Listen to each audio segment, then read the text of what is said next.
Continental Spain is one of two countries that make up the Iberian Peninsula in Western Europe. Its population of nearly 47 million is spread across 17 autonomous communities, each with their own diverse geography and culture. In the north, you've got mountains and cows. On the coast, you have delicious seafood and beaches. Central Spain is a dry, flat plateau surrounded by mountain ranges. There's a desert in the south and also subtropical islands off the coast of Africa and in the Mediterranean. Within these communities, Spain is broken down into provinces, then cities, then towns or villages. There are four main languages spoken in Spain: Castellano, or what most people refer to as Spanish; Basque, spoken in Basque Country, the region along the border of Spain and France, west of the Pyrenees Mountains; Galician, spoken by 3 million people in the region of Galicia, north of Portugal; and Catalan, spoken by 11 million people, including Rosalia. If you don't know who she is and you're moving to Spain, you'll find out pretty soon. Spain is characterized by a vast array of art and culture, prominent examples being flamenco music and dance, bullfighting, works by artists such as Pablo Picasso, Francisco Goya, and Salvador Dali, and rich Mediterranean cuisine. This is all information you can Google for yourself, but now you don't have to. What's up, guys? Welcome to Dar Viajar. If you enjoyed that intro and you've already learned something, please hit that like button and let's get started with the video. So today I wanted to talk about things you should know before you move to Spain. I've been living here in Spain for just under 2 years now, so I think I'm qualified to talk on the subject. I'll give you my perspective as an American who moved here to teach English, although unfortunately I got caught in a bit of a global pandemic. Spain. Turn to Spain now. Spain is going further. The new state of emergency coming into effect on Sunday Para night. decretar el estado de alarma en todo nuestro país, en toda España, durante los próximos 15 días. So I've broken this video down into 3 sections: lifestyle, cost of living, and things you should know as a foreigner, or just being a foreigner. Things like visas, bureaucracy, that kind of stuff. You're going to want to stick around for the end if you're moving here, because Spanish bureaucracy can be a real pain in the So, part 1, the lifestyle in Spain. Let's talk about Spanish time. Spanish time is I'm going to do some broad generalizing here, but again, this video is just my perspective. So a common idea about Spain is that it's the siesta culture, nobody's in a rush, things move pretty slow, and for the most part, this holds out to be true. At least in rural areas or cities with smaller populations like Cuenca, where I live, the pace is definitely a little bit slower. The siesta is a real thing. Stores close at 2 p.m. and from 2 to 5, you're not gonna be able to shop. It's all closed. This is sort of going away in bigger cities like Madrid or Barcelona, but in a smaller city like Cuenca, yeah, good luck at 2 p.m. So yeah, the siesta is practiced almost religiously. Don't worry, I'll get to religion later. But yeah, between 2 and 5 p.m., everything shuts down except for hospitals and libraries pretty much, and big chain supermarkets. So know that when you come here, cell phone stores, banks, gyms, restaurants, they'll all be closed for the siesta. Nowadays, workers in Spain go home during the siesta to eat la comida, which is the biggest meal of the day. People don't usually actually take a nap during this time. That's sort of a myth, but they do kind of kick back and relax, spend some time with their family, or just take a break in the middle of their day. As far as time management, don't worry too much, but this midday break does kind of put a damper on productivity. Public offices just downright close at 2 p.m. So you're going to the extranjeria, the immigration office, well, it's going to be closed after 2 p.m., so make your appointment beforehand. You'll be hard-pressed to get something like a plumber or an electrician on the weekends or during the siesta. But I say don't worry too much because I've actually been pretty surprised by how quick things get done here, but that's with private businesses. Anything with the government is a completely different story, but I'll get to that in part 3. Also, the stereotype that everybody is late in Spain is, for the most part, just a stereotype. Usually people show up on time to things, and they expect you to show up on time also. Unless it's a party. Then people will show up like hours later. Coming from Ohio, where the bars close at 2 p.m., it was a bit of a culture shock when I got to Spain.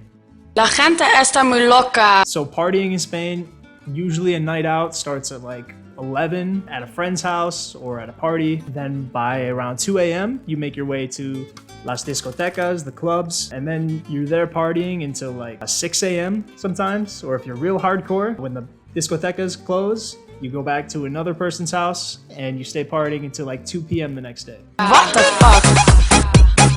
So that's pretty crazy. But if there's one schedule that Spanish people don't mess around with, it's eating times. In Spain, they eat up to 6 meals a day. So breakfast is from 7 to 9 a.m., mid-morning snack, 10 to 11, lunch, 2 to 3, mid-afternoon snack or merienda, 5:30 to 7:30, aperitivo or tapas, around 8 to 10, la cena, dinner, 10 to 11 p.m. I wonder if J.R.R. Tolkien got his idea for second breakfast by coming to Spain. Don't think he knows about second breakfast, Pip. What about 11sies? Luncheon, afternoon tea, dinner, supper. So despite all this eating, Spain still managed to top lists of the world's healthiest nations every year. How do they do this? Well, that brings me to my next lifestyle point, health and recreation. So Spanish people might eat more meals than a bodybuilder in a bulk, but it's the type of foods they eat and how much they eat that keeps them so healthy. The typical Spanish diet consists mostly of whole foods, sticking to the typical Mediterranean diet, seasonal vegetables, lots of seafood, not a lot of dairy and red meat, legumes, garbanzo beans are huge here, a ton of olive oil, red wine, and traditional bread, like bars of bread, as opposed to white bread. They also eat less at each meal. Breakfast is something usually really light, like tomato and olive oil on toast. Then snacks throughout the day can be something like fruit, maybe a croissant. Tapas are small portions of finger food that accompany a drink. And also the dinners are pretty small. The big meal of the day is lunch, which is called la comida, because it's like the only meal that's actually worth calling a meal. In regards to health, Spanish people are also very active. The cities here are very walkable, and people usually get to work or get to the supermarket by walking. There also seems to be a strong emphasis on outdoor recreation. I see this where I live. Cuenca is right in the mountains, so there's a lot of climbing, biking, hiking, trail running, a lot of outdoorsy type activities. The city does a pretty good job of making sure people have access to this kind of outdoor recreation, whether it's making channels for rafting, cycle lanes, trails for hiking. Here in Cuenca, they actually just installed a calisthenics park, a place to do street workouts, so that's great, especially during the pandemic. Sports are also big in Spain, the powerhouse being soccer, of course, or if you hate apple pie and freedom, football. Or if you're part of most of the world. Some of the world's best soccer teams are Spanish. Also tennis and basketball are really big here. Think Rafael Nadal, Ricky Rubio, and the Gasol brothers. Speaking of brothers, let's talk about family here in Spain. My last point is Spanish values. So like I said earlier, la comida and the siesta are huge parts of Spanish culture. And this time is often accompanied by sobremesa, which is just table talk. Sitting with your family or with your roommates, sitting with people, and just talking for a couple hours. I think that's pretty indicative of like the family values here in Spain. Family is very important. It's not uncommon for a household to hold 3 generations here, grandparents, parents, and kids. And many students and workers I know will always go home on the weekends or for a holiday to visit their family. So the siesta, this 3-hour break in the middle of the day, is a great example of what the work-life balance is like here in Spain. People here don't really make their job their whole life. They work to live and not live to work. They still work 40-hour work weeks, but it's split into chunks of time in the morning and then in the afternoon. So I think that break in the middle of the day just kind of shows that people here aren't really obsessed with like the work, grind type lifestyle you see in the United States or Japan, for example.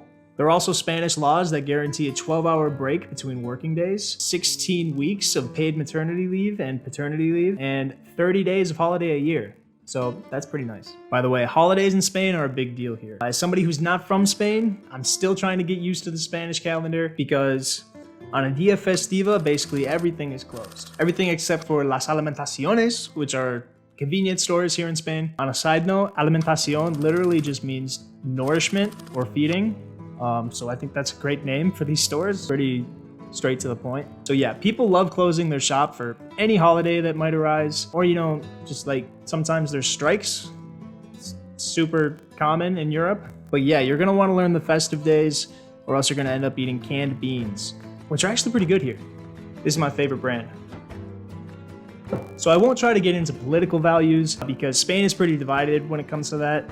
You know, there's still a king in Spain. There was the whole Franco era, civil war. People are still kind of upset about that. Catalonia wants to become its own country, so I'm just gonna steer clear of politics. Going back to holidays, most holidays in Spain are religious. It varies depending on where you are, if they are celebrated or not. The reigning religion here in Spain is Catholicism. That's why also most shops and all supermarkets, basically everything's closed on Sundays. So do your shopping on a Saturday or during the week. So Catholicism's been the reigning religion here in Spain since the Spanish reconquest in 1492, which arguably wasn't really a reconquest because 700 years passed since the Catholics were in power here in Spain, so it really wasn't reconquesting, it was just conquesting a new people. But anyways, majority Catholics, 60% of the population identifies as Catholic here. So with Catholicism being the main religion, you might think Spanish people are pretty conservative, but that's not generally the case. For example, Spain was one of the first countries to legalize same-sex marriage in 2005. It's generally considered a very LGBT-friendly country, although in regards to minorities, Spain is a little bit dated. Those alimentaciones that I mentioned earlier are usually referred to as los chinos because Asian immigrants usually own those shops. And for some reason, candy is racist in Spain. There's this brand of candy called Conguitos, which means little people from the Congo, and this is their mascot.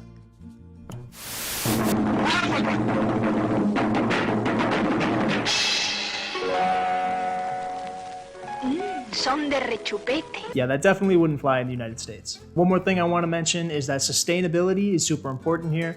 Recycling is super easy. There's bins on every street corner. And renewable energy actually makes up almost half the energy that's consumed here in Spain. So that's pretty cool. People just seem to be generally conscious about the environment. Okay, a bit of a change of scenery for part 2, but now let's talk about Money, man. part 2 is living costs in Spain. So what can you expect your bills to look like? If you're moving to Spain temporarily, you can find really nice furnished apartments that come with everything you need. Bed, furniture, cookware, utensils, appliances, just not a dryer. People dry their clothes on the clothesline here. And these are generally pretty affordable. Right now, the average cost of rent in Spain is around 1,000 euros a month. In bigger cities, it can swing up to just under 1,500, and in smaller cities, just under 500. If you live in a smaller city like Cuenca, where I live, you can live extremely cheaply. I pay 280 euros a month in rent, and on top of that, I only pay Wi-Fi and electricity. So with those bills, it comes out to around 340 to 360 euros, depending on the time of the year, if I need more electricity or not. But I do live alone, so I could save a lot of money if I lived with roommates. Last year, I lived with roommates, and we paid for a 3-bedroom apartment that was 480 euros a month, split between 3 people, so 160 for rent, and then bills on top of that. It came out to around 200 to 220 euros a month. So compared to renting in the United States, Spain is really affordable. If you plan on buying a house in Spain, well, now might be the time, as Spain's starting to recover from the pandemic. A little history about the housing situation in Spain. Basically, Spain was one of the countries hit worse by the 2008 financial crisis, because in the years leading up to the crisis, Spain was seeing a lot of growth.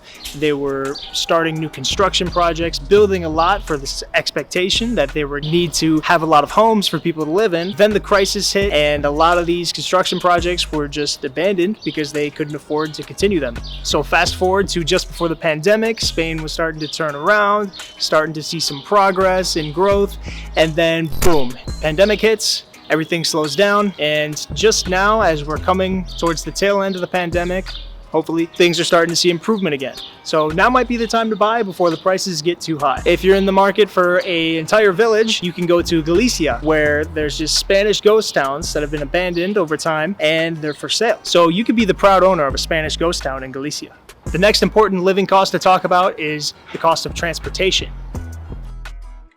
A nice part about Spanish cities is that you really don't need a car to get around. Like I've already said, the cities are notoriously walkable here. Everything is pretty close, and there's great sidewalks. But if you don't want to walk, public transportation is also great. Smaller cities have public buses. Bigger cities have metros, trams, anything really you're going to need to get around. There's also electric scooters you can rent, and electric bikes, or just bikes. Also, there's always the option of calling a taxi. A one-way ticket on a bus or metro will usually cost around 1 to 3 euros. You can also get things like monthly passes or senior citizen discounts. Getting out of the city is also incredibly easy. Spain's railway network is amazing. It's one of the best developed in Europe. If you're an American coming to Spain, you just have to experience this to know what I'm talking about. It's so nice to be able to go basically anywhere in the country by train. I'm really upset we don't have something similar in the United States. I'm looking at you, Midwest. But yeah, you can get a train to basically anywhere in the country for a reasonable price. The trains are super comfortable. They usually come with air conditioning, TV, a snack bar. It's just a really nice way to get around. There's also buses that are a bit cheaper, and they usually go to more rural areas, and ride-sharing apps like BlaBlaCar. That'll save you a little bit of money. Flights are also super cheap here. The other day I was looking, I saw a flight from Madrid to Porto, Portugal for 10 euros round trip. That's unheard of in the United States. I couldn't go because I'm having some problems with my visa right now, but the flight costs less than the insurance for the flight. Gotta love Ryanair. So if you're coming to Spain, you might be wondering about your weekly expenses. So let's talk about the groceries in Spain. When you do your shopping here, you'll have a range of shops to choose from. Basically, you have a ria for everything. You can buy your bread in the panaderia, you can buy your fruit in a fruteria, your meat in a carniceria, seafood in a pescaderia. You get the point. It's not like the United States where basically we only have supermarkets and farmers markets. Those types of supermarkets do exist here, and some of the most common are Lidl, La Despensa, Carrefour, Dia, and Mercadona. Mercadona is like the Spanish Whole Foods. That's what I've heard it described as. It's a little bit more expensive, but it's pretty good. Sometimes it can be cheaper to do your shopping in the little shops. How many times am I going to say shop? But they do have a limited selection, and sometimes you just need to go to the supermarket to get some certain things. The best option, and what I do as someone trying to save money, is I pick and choose where I shop from. For example, I'll get like my greens, my fruits and vegetables at a fruteria, and then I'll go to the supermarket for other things I can't get there. Living by myself, I usually spend anywhere from around 30 to 50 euros a week on groceries. It really depends on what I need to get. Meat is more expensive. Things like alcohol, really cheap here. So alcohol is a good topic to bring me to my next point, leisure and entertainment. If you're going out to eat for lunch, I recommend getting the Menú del Día. This is a multiple course meal with options to choose from, and it usually comes out to around like 12 euros. Of course, you could always go with the classic option of pizza or kebab. That'll cost you around 5 to 8 euros. If you're looking for something a bit fancier, a nice dinner for two with dessert and drinks can come out to around 50 to 70 euros. And a beer with a plate of tapas can be only 2 euros. But of course, if the portions are a little bit more generous, maybe around 5 euros. But of course, leisure time isn't only food. To be honest, I don't have a lot of data or experience on other types of leisure here in Spain besides travel, which we know is affordable. Because of the pandemic, I haven't really been able to go out much and like go to a soccer game, for example, or to the movies. I do know gyms here are usually monthly memberships and they cost around 30 euros a month. That goes for things like yoga classes or dance classes, rock climbing, things like that. But that's it for living costs. Let's talk about part 3. The last thing I wanted to talk about is being a foreigner in Spain. For the most part, it's been a great experience, but there are a few things you should expect when you get here. Number 1 is that there will be a language barrier. If you're watching this video, I assume you speak English. Well, I'm sorry to say that they speak Spanish in Spain. Okay, that's obvious, but I just want you to know that unless you speak Spanish fluently, you will be misunderstood and you will misunderstand people. The language barrier is not something that's insurmountable, but it's definitely there. Hey, what's your name? My name is Mind Your Own. There are certainly a lot of people who speak English in Spain, but the majority are at a beginner to intermediate level, and they'll prefer speaking to you in Spanish. So if you're not so good at Spanish, then this is a great opportunity to learn. You'll need it. Most English speakers find other English speakers or other foreigners, and they kind of just form a social circle around being foreign. But if you talk to Spanish people and make an effort to try to get to know them, a lot of them are really open and willing to make friends. And the majority have a little bit of English, they're just embarrassed to speak it. When you do find a Spanish friend who speaks English, you might want to ask them to accompany you to the immigration office or to any government office. Like I said earlier, Spanish bureaucracy is annoying. Oftentimes you have to make an appointment in advance, and when you get there, there's a lot of legal and technical language thrown around, which is pretty hard to understand if you're not a native. Remember, they speak Spanish in Spain. If there's other people waiting and they have a lot of appointments, even the most patient person in the world isn't gonna take the time to explain to you in every detail all the instructions for whatever you have to do. So that's why it's nice to have a native there with you, or at least seek guidance from a native Spanish speaker so they can sort of walk you through the steps you need to take, what you need to do. Don't let your visa expire. That's a good piece of advice. Speaking of visas and any other legal documents that you might need while you're here in Spain, just know the government takes its time. This year I had to get a empadronamiento, and I went to the office to try to get that done. They told me I had to send them some documents via email, so I did that. A month later, they respond and they say, I filled out the forms incorrectly. Okay, so I refill them out. I send them again. They send me an email saying I needed to make an appointment and bring them in person.